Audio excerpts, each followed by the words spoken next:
इस वीडियो में हम पढ़ रहे हैं क्लास 10 के हिस्ट्री के चैप्टर नंबर 8 को, जिसका नाम है नोवेल सोसाइटी एंड हिस्ट्री। और यह है वीडियो नंबर 3 इस चैप्टर का। इसके पहले 2 वीडियोस के हैं मैंने इस चैप्टर के ऊपर। तो अगर आपने उन वीडियोस को नहीं देखा तो नीचे डिस्क्रिप्शन में जाएं, जहां पर आपको लिंक मिल जाएगा जिससे आप सारे वीडियोस इस चैप्टर के देख सकते हैं। तो देखिए, इस वीडियो में हम पढ़ रहे हैं topic number 2, the novel comes to India. और इसके पहले वाले वीडियो में हमने टॉपिक नंबर 1 को कंप्लीट कर लिया था। और इस टॉपिक में हम पढ़ने वाले हैं कि नोवेल जो है वो इंडिया में किस तरीके से आया और किस तरीके से पॉपुलर हुआ।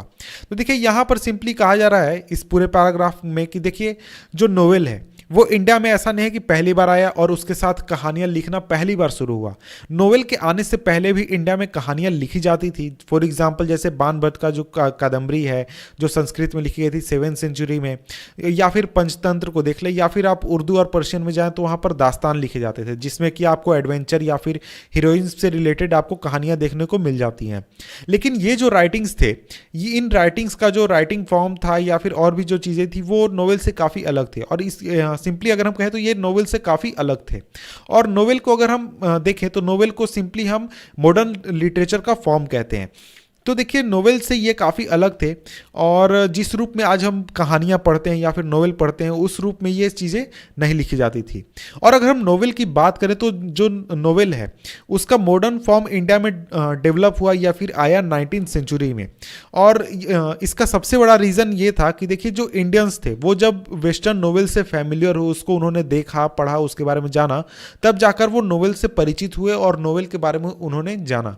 और इसके साथ ही जो वर्नाकुलर का डेवलपमेंट था, प्रिंट का डेवलपमेंट था, या फिर एक रीडिंग पब्लिक यानी कि जो लोग थे वो कहानियां पढ़ने लगे थे, इन सभी के डेवलपमेंट ने मिलजुल कर एक तरीके से नोवेल को काफ़ी प्रचलित बना दिया इंडिया में।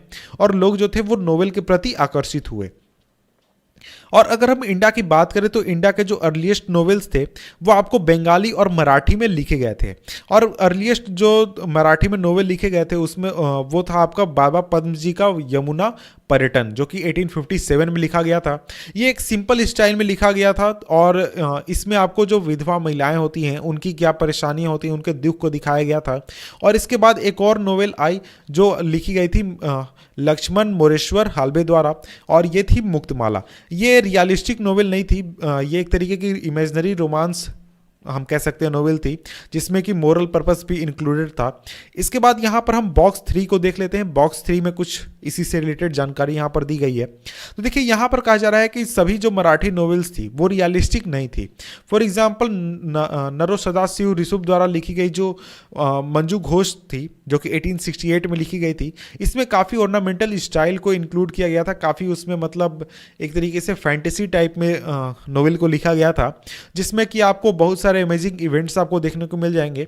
और उसके पीछे उन्होंने इस यानी कि ऐसा उन्होंने क्यों लिखा, इस चीज़ के पीछे उन्होंने रीज़न प्रोवाइड किया है। उनका कहना था कि देखिए, हम जो मैरिज के प्रति एटीट्यूड रखते हैं या फिर जिस तरीके से हम अपने लाइफ को जीते हैं, यानी कि हिंदूज अपने लाइफ को जीते हैं, तो उसमें अगर हम डेली अपने इवेंट्स को लिखें, यानी कि डेली हमारे लाइफ में जो भी इवेंट्स होते हैं उसको अगर लिखें, तो कुछ भी रोमांचक नहीं होगा, कुछ भी पढ़ने लायक नहीं होगा, उतना इंटरेस्टिंग नहीं होगा। इस वजह से उन्होंने ऐसी राइटिंग को अपनाया और इस तरीके से उन्होंने कहानियों को लिखा। तो इसके बाद अगर हम बात करें तो यहाँ पर कह रहा है कि देखिए, जो लीडिंग नोवेलिस्ट थे, यानी जो सबसे अच्छे नोवेलिस्ट थे 19th सेंचुरी के, वो उन्होंने एक कॉज से कहानियाँ लिखना शुरू किया, नोवेल को लिखना शुरू किया। तो देखिए, जो कॉलोनियल रूलर्स थे यानी जो अंग्रेज थे, वो इंडियन कल्चर को काफ़ी इन्फीरियर समझते थे, काफ़ी बदतर समझते थे। और दूसरी तरफ जो इंडियन नोवेलिस्ट थे उन्होंने कहानियाँ लिखना शुरू किया ताकि एक तरीके का मॉडर्न लिटरेचर इंडिया में डेवलप हो सके। और ये लिटरेचर ऐसा हो जो कि लोगों को एक तरीके से नेशनल प्राइड या फिर देशभक्ति की भावना जगा सके और लोगों में कल्चरल इक्वालिटी की भावना जगा सके कॉलोनियल मास्टर के प्रति। यानी जो कॉलोनियल रूलर्स थे यानी अंग्रेज थे, उनके साथ लोग ये सोच सके कि हाँ, हम इनके इक्वल हैं, हमारे बराबर हैं, ये हमसे अच्छे इनकी कल्चर नहीं है, बल्कि हमारा कल्चर जो है वो इनके बराबर का है। तो ये ऐसा सोच सके, इसलिए उन्होंने जो राइटर्स थे उन्होंने कहानियाँ लिखना शुरू किया। और इसके साथ ही जो ट्रांसलेशंस किए गए नोवेल्स को दूसरे रीजनल लैंग्वेजेस में, इसकी वजह से भी जो नोवेल्स थे वो काफ़ी पॉपुलर हुए। और एक तरीके से जो नोवेल्स थे उनका नए एरियाज़ में आपको ग्रोथ देखने को मिलता है। ये रीज़न था नोवेल के ग्रोथ का। इसके बाद अब हम आगे बढ़ें तो आगे यहाँ पर टॉपिक है हमारा topic number 2.1 the novel in south India. अब हम देखने वाले हैं कि साउथ इंडिया में जो नोवेल है वो किस तरीके से डेवलप हुआ। और देखिए नोवेल की अगर हम बात करें तो साउथ इंडियन लैंग्वेजेस में नोवेल आपको कॉलोनियल रूल के समय ही आने लगे थे, और शुरुआत के जो नोवेल्स थे वो जनरली आपको इंग्लिश नोवेल को इंडियन लैंग्वेजेस में ट्रांसलेट किए गए थे। फॉर एग्जांपल यहाँ पर लिखा गया है ओ चंदू मेनन, जिनकी यहाँ पर तस्वीर दी गई है, इन्होंने जो कि ये सब जज थे मालाबार में, इन्होंने इंग्लिश नोवेल जो थी हेनरिटा टेम्पल, इसको मलयालम में ट्रांसलेट करने की शुरुआत की। लेकिन इनको ये जल्दी ही रियलाइज हुआ कि देखिए उनका जो रीडर है मलयालम में, यानी कि जो केरला में रीडर है, वो इंग्लिश कैरेक्टर से या फिर इंग्लिश नोवेल में जो लाइफ दिखाया गया है, यानी उनके कपड़ों से या फिर उनके बोलचाल की भाषा से, उनके मैनर से उतना परिचित नहीं है, उतना वो जानता नहीं है उस चीज़ के बारे में। इस वजह से लोगों को इस चीज़ से वो उतना प्रभावित नहीं होंगे या फिर उनको वो पसंद नहीं आएगा।